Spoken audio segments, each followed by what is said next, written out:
Is the Toyota GR Yaris worth it? Well, you'll have to watch this to find out. But first, a few words from Dave himself. Behold the unassuming yet remarkable Toyota GR Yaris, a creature of rare sighting, often found lurking on the winding B-roads of the British countryside. With his exceptional prowess, he effortlessly navigates the sinuous routes using his astonishing all-wheel drive system, which gives him an unparalleled grip on all terrain. Despite his diminutive size, this little mite is not to be trifled with, though usually of a friendly disposition, he will not hesitate to bite back when provoked, especially when challenged on the fast lanes of the motorway. So beware, for this tenacious creature will not be overtaken easily. Yes, the GR Yaris is an undercover madman, and that is one of my favourite things about it.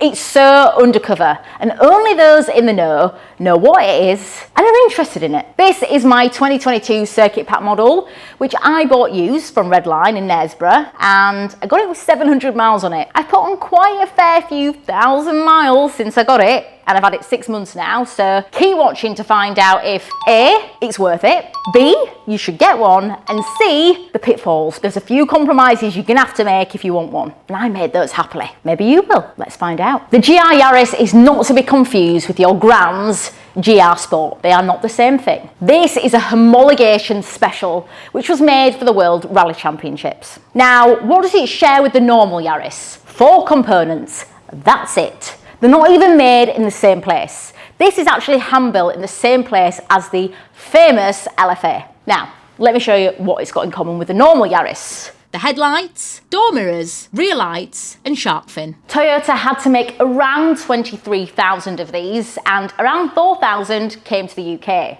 And I was lucky enough to get my hands on this one, which is my daily. It's wide and low. You get 3 doors and 4 seats. The sloping roof is 10 centimetres lower than the normal Yaris and is made from carbon fibre. This is actually a carbon fibre effect wrap, but underneath is the real forged carbon fibre. Some people have removed the wrap, polished and lacquered the roof, but I decided to keep the wrap. As you can see, the GR Yaris has got a very big, wide grille compared to the normal Yaris, and it's got these very large air intakes too, which are real. It's got a rigid body and frameless windows. Yes, I grabbed the glass. Sue me. I love the silhouette of it. It really reminds me of a Volkswagen Scirocco from the rear. It comes with rear tints as standard, twin exhaust, and no rear wiper. You don't miss it, don't worry. In the UK, the GR Yaris has got 3 trim levels and prices start from around £30,000. The GR Yaris is the basic trim, which gives you 18-inch alloys, sports seats, rear parking camera and adaptive cruise control. Convenience Pack gives you all that, plus luxuries like head-up display, heated seats, parking sensors, blind spot monitor and a premium sound system. Circuit Pack comes with all of the basic stuff that you get in the normal GR Yaris, plus performance upgrades. Obviously I got the Circuit Pack. As standard, you get these 18-inch BBS forged alloys, which look beautiful, but it's so scary driving the car with no parking sensors because they're 1,800 quid a wheel. Wow. Red sport calipers and Michelin Pilot Sport 4S tyres. Performance-wise, you get a GR Circuit tuned suspension and front and rear Torsen limited slip diffs. This one is built for the track. It's a Circuit Pack. I'm probably never going to do that in my car, but I do love the wheels, and this, in my opinion, is the most desirable of the lot. One thing all GR Yaris have in common though is what's under the hood. They've all got a 257 brake horsepower 1.6 petrol engine, and it's the most powerful 3-cylinder engine in the world. It'll do 0 to 60 miles per hour in 5.3 seconds. But to be honest, a lot of people have actually achieved faster. They're all-wheel drive, and Toyota built this specifically for the GR Yaris.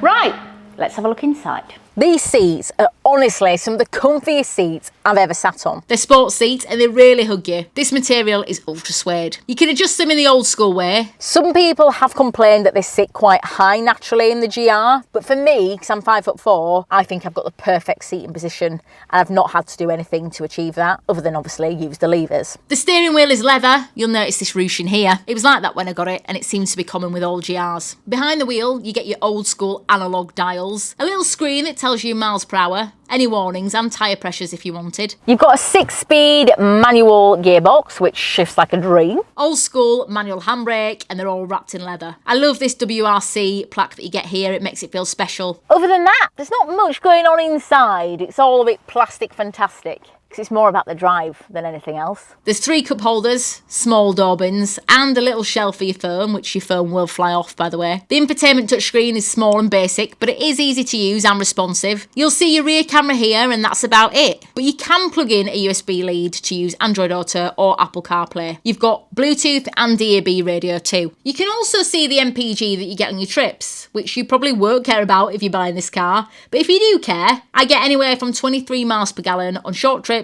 and the best I've got is just under 40 miles per gallon on a longer trip. As standard, you get adaptive cruise control, which I never use. You get this IMT button down here, which rev matches for you, which I also never use. And lane assist. Now, this button is one of the first things I turn off when I get in the car, because it turns lane assist off, because I don't need it, because I can drive. This button here is going to change your driving modes. Normal sends 60% of the power to the front wheels. Sport sends 30% to the front, 70% to the rear. And Track splits the engine's power 50-50. I spend most of my time in normal mode, but if there's a clear B road or a clear motorway, it goes in sport mode. All the fun really is in the front, because the rear seats are tiny. They're made from some sort of pleather. You've got quite restricted head height here because of the sloping roof. But kids will be fine back here, and adults for a short journey. What I usually do is I'm travelling on my own, I'll drop the rear seats because then that makes the boot bigger. Because the boot is small. It's smaller than the normal Yaris, and with the seats up, you get just about 174 litres. I fit quite a lot into the car when the seats are dropped. It's surprisingly practical as long as you don't need to cart loads of people around. Seems a lot for the money, doesn't it? But usually, those who think that haven't driven one. Because that is one of the best things about the Yaris, the drive. You'll struggle to find a new car that's got as much about it as this. It's a B-road animal. It's grippy, it grips when it's wet, the all-wheel drive system's brilliant, it's responsive, it's just a lot of fun. And I think one of the best things about it is definitely how underestimated it is, especially at the lights, especially on the motorway. I love an underdog. I've always loved manual cars, and this is a really nice, rewarding gearbox to drive. The gears are short and precise. I don't think I've ever missed a gear in the GR Yaris. So that sound that you can hear is actually not fully authentic. Some people are like, oh, you know, they shouldn't do that, but I quite like it. I find it quite encouraging, maybe a bit too encouraging. Steering is just right and braking is sharp. These brakes love creating dust. You can actually left foot brake in the Yaris, which is useful if you're taking it on the track. But if you're not thinking about tracking it, you want it as a daily driver, like what I have it for, here are some things to think about, because there are some compromises and there are some things that you should be aware of.